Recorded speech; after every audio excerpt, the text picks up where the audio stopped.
La première étape à effectuer pour réaliser l'analyse d'un échantillon de patients est de sélectionner les tests à réaliser sur l'échantillon. L'automate utilisera ensuite cette programmation pour traiter l'échantillon. Sans programmation, l'automate verra l'échantillon mais n'associera pas quoi faire avec cet échantillon de patient. Par la suite, vous allez saisir les informations sur l'échantillon. Pour chaque échantillon, il faut donc saisir les paramètres relatifs à la nature d'échantillon, les informations sur le patient et les analyses. Dans cette vidéo, vous apprendrez comment réaliser un dosage sur un échantillon de patient sur le multi-analyseur AU480 de Beckman Coulter.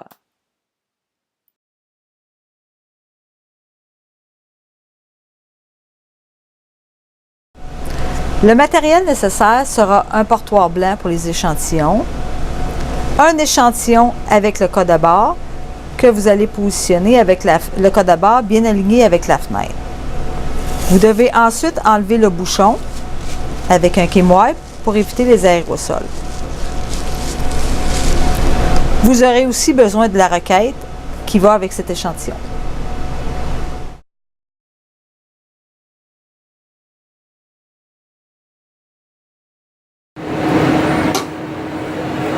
À partir de l'écran d'accueil, faire liste de menus, routine, puis programmation portoir.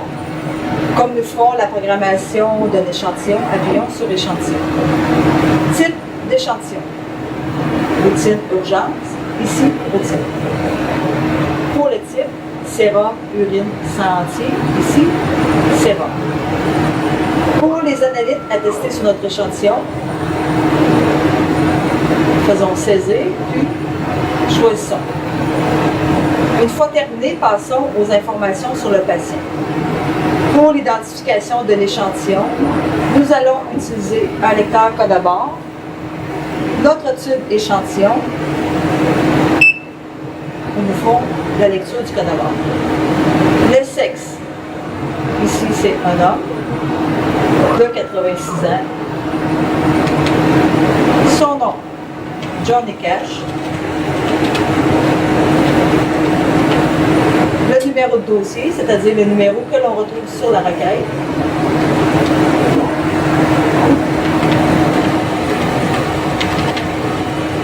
Une fois terminé, faire valider.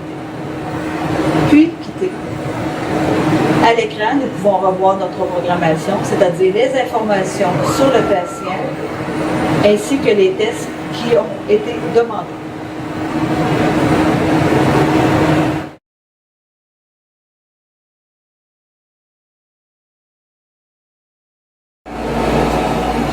Prenez votre portoir blanc avec votre échantillon en prenant soin d'ajuster le code à barre dans la fenêtre.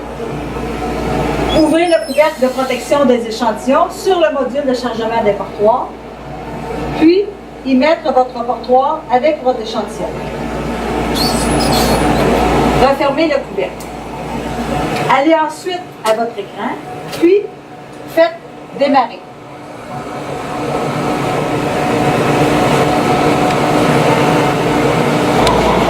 C'est ainsi que se termine la programmation d'échantillons sur le multi-analyseur AU480 de Beckman Coulter.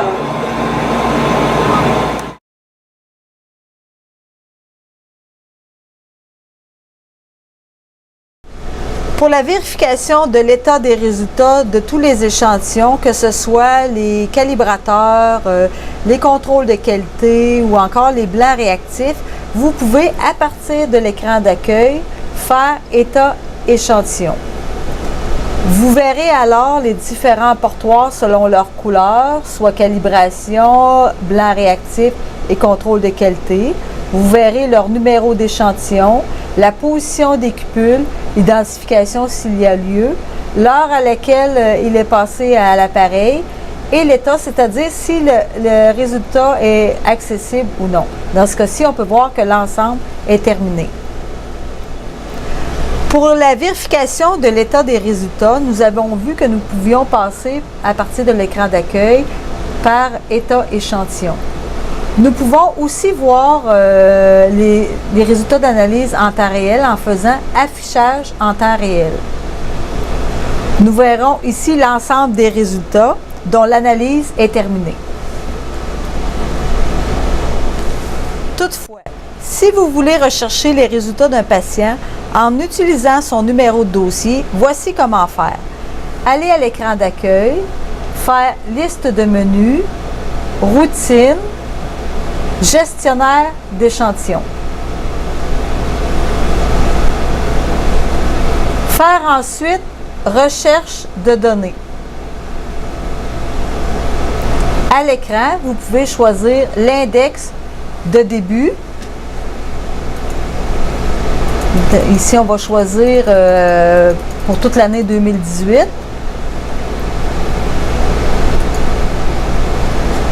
Ensuite, nous allons faire rechercher échantillons désignés. Pour les types d'échantillons, nous allons les cocher l'ensemble, c'est-à-dire routine, urine, tous les choisir. Plus bas, numéro de dossier, nous allons saisir le numéro de dossier. On va prendre le dossier 444654. Donc, nous avons fixé l'index, rechercher échantillons désignés. Pour les types d'échantillons, nous les avons tous sélectionnés. Oups, il m'en manque un ici. Numéro de dossier, nous avons saisi le numéro de dossier. Faire ensuite OK. Et la recherche débute. Ça peut prendre un certain temps selon la dimension de l'index. Donc, nous pouvons voir ici, quand on va à l'onglet échantillon, nous allons voir que c'était un homme. Son test, c'était sur les protéines totales et nous avons son résultat.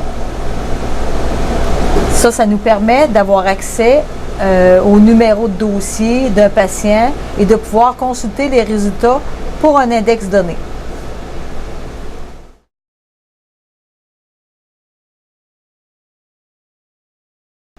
À la fin des analyses, les portoirs seront déchargés dans la zone arrière du module de chargement des portoirs. Vous n'avez qu'à prendre les portoirs et de disposer de façon sécuritaire des échantillons selon ce qui est en vigueur au laboratoire. Dans ce cas-ci, cela sera dans le sac poubelle pour déchets biologiques dangereux. C'est ainsi que se termine la vidéo sur la réalisation d'un dosage sur un échantillon de patient.